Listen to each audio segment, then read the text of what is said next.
大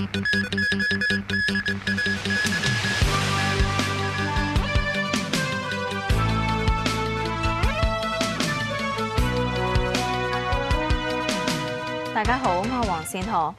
10號颶風信號仍然生效，天文台將會喺下晝4點10分改發8號信號，黃色暴雨警告信號同時生效緊。颱風韋柏集結喺香港西南偏西大約90公里，預料向西移動，時速大約22公里，橫過珠江口一帶，移向廣東西部沿岸。韋柏正係逐漸遠離本港，而本港風力亦都開始減弱。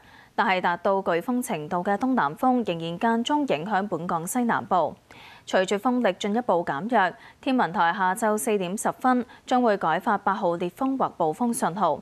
韋柏嘅強雨帶正係為香港帶嚟頻密狂風大驟雨，海面有極巨浪同埋湧浪。